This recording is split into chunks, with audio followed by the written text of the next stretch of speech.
Hello, dear friends.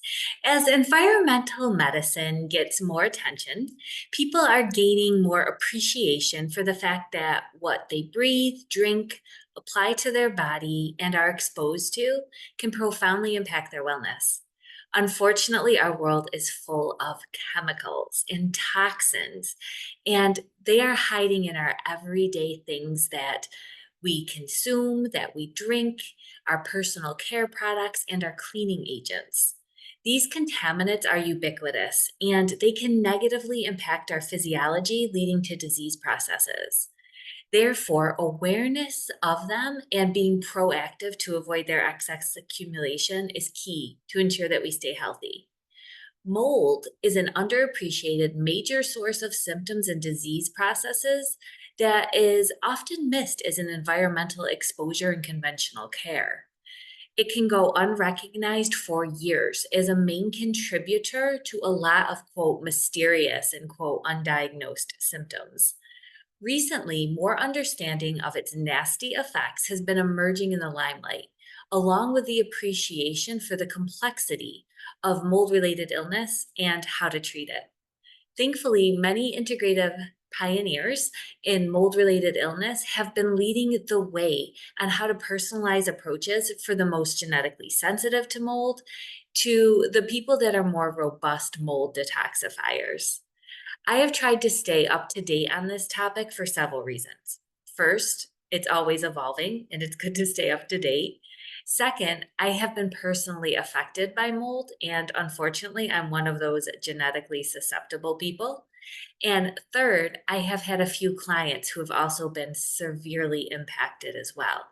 So, as a result, I've compiled a lot of information in several ways. I like to research things and then add them all together and put them into articles so that other people can benefit from them. And also, it's part of my learning process. So, those are available on my website. I also have been honored to interview a few leaders on this subject of mold related illness on the Essential Oil Revolution podcast. And recently, I did a little bit of an update from everything I've learned on using binders and essential oils for mold exposures. So I don't tout myself to be a mold illness expert, but I am committed to continue to always learn more, especially about this. My clients and my esteemed colleagues are my greatest teachers.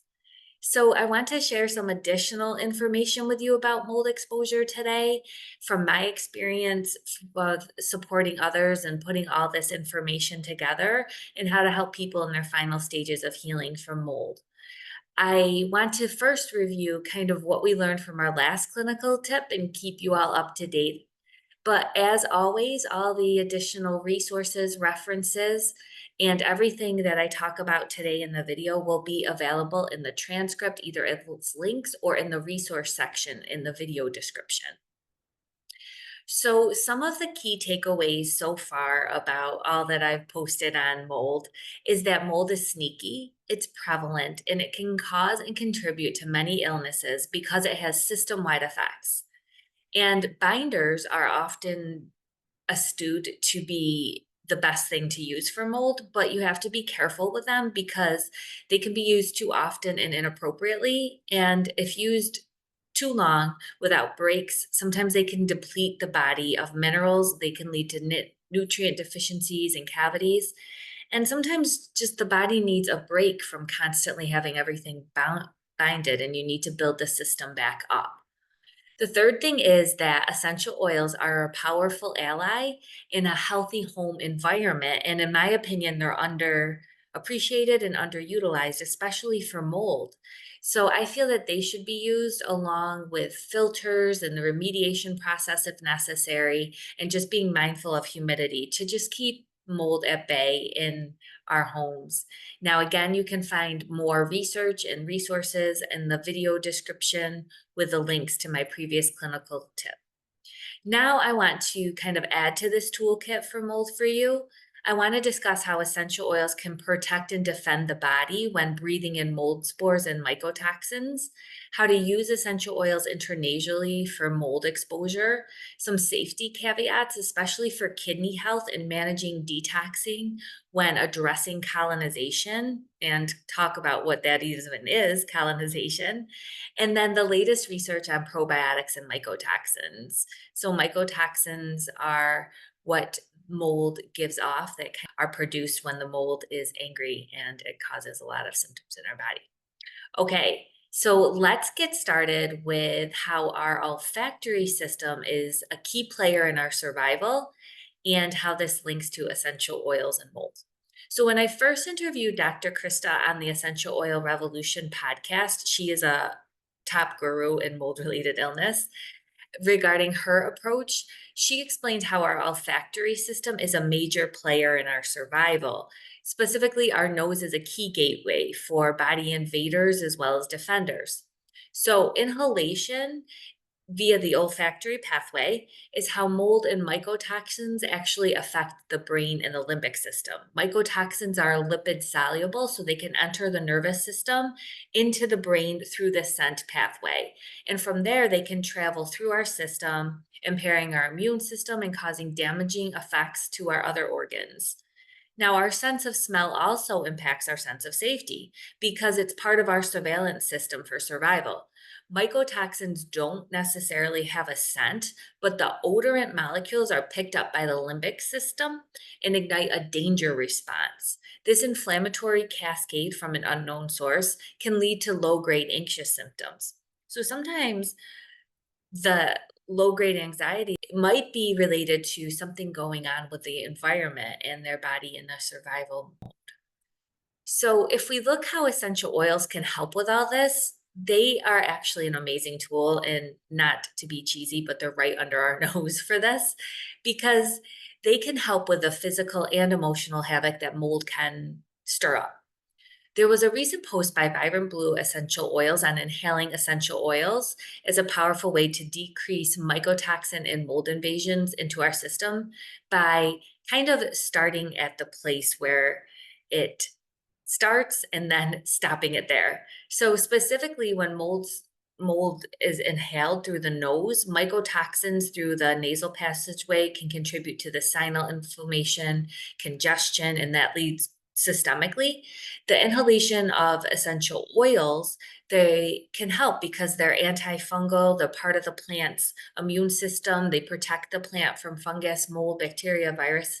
They have all these different qualities for us as well. And these different chemical structures that are just in one inhalation of essential oils, like aldehydes, phenolics, and terpenes, make them effective against a diverse range of pathogens.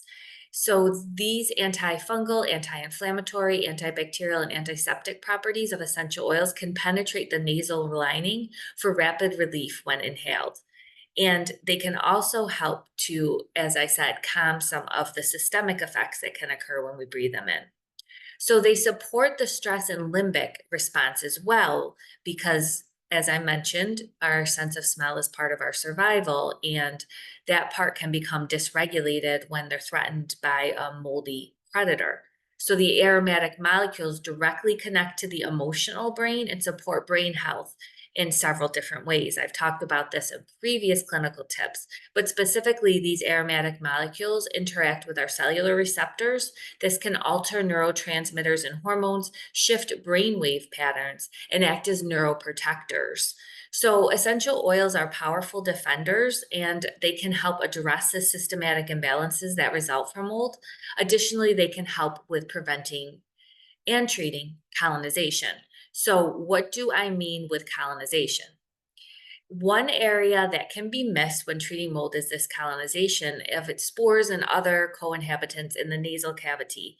It leads to a continual exposure throughout the body, even every time someone inhales. So you might have done remediation and the house is clear, but there's still mold in the system because you're breathing it in through your nose because there's colonization there. So the body kind of becomes this mold mycotoxin source of continual exposure. So this is a key if you've done all the remediation and you've done binders and you still have some effects where you feel like you're being exposed, but you can't find the exposure, you might want to look at colonization. Now, what I discovered when addressing colonization is this is a pretty powerful effect. The natural formulation with essential oils are strong. Now, Dr. Krista reviewed this in our podcast. She even provided us with a recipe of a nasal spray. I would recommend to go slow because you gotta support breaking up those little buggers. And if you've been exposed for a long period of time, the release can be a lot on the system. Specifically, I've found and unfortunately ended up with urinary symptoms myself and so have my clients. So we remediated it quickly with herbals and probiotics, but I just wanted you to be forewarned. Mycotoxins are excreted through the kidneys. The liver stuff and the gut stuff won't necessarily cut it. So you have to account for this, especially ochratoxin, which I learned from Dr. Krista. She's got some great resources on her website about that. So just be aware of that. Another thing I want to talk about is when we're talking about this approach is again, I talked about binders sometimes when you can go too heavy on them. There's lots of things we can do that are gentle. And one of them is probiotics because there's been research on probiotics and just helping, say, with the immune system, but also there's some newer research on how certain probiotics can be used to help us rid of excess toxins, specifically mycotoxins as well as heavy metals. And this is by certain lactic acid bacteria producing these exopolysaccharides or EPSs. They're polymers, and what they do is they enhance the immune function. They help with the gut barrier to help with quote unquote leaky gut, and they can act as the actual binder part to these heavy metals and mycotoxins. So there's specific lactic acid bacteria that have been found to bind to aflatoxin B, aflatoxin M1, this ochratoxin, and zeolornin. And zeolornin can create havoc on hormones, by the way. So I found it helpful to add various blends of probiotics to my clients' wellness plans for ridding of systematic mold. I also like to include some gentle binders and detoxifiers to rid the body of mold. These include biomovers and bioflavonoids for kidney production and fibers for longer term use. Again, I've learned all of this from my colleagues. Dr. Krista, I follow a lot. There's other great mold illness specialists. I've also used some traditional binders as well. So if we sum up on mold, colonization, essential oils, probiotics, bringing it all together, we have to remember that mold is sneaky, it's prevalent, and it can cause and contribute to many illnesses because it goes systemically through our nose. So be careful when you do use binders because we talked about this last time. It can lead to depletion of minerals and cause deficiency symptoms if used too long term and unnecessarily. Essential oils can be used to support a healthy home environment, and you can also use them intranasally to address colonization and also to help maybe prevent it from happening if there's an acute exposure to help deal with some of the symptoms that could progress by them being anti-inflammatory, antioxidant, neuroprotective, and modulating our different neurotransmitters in the body.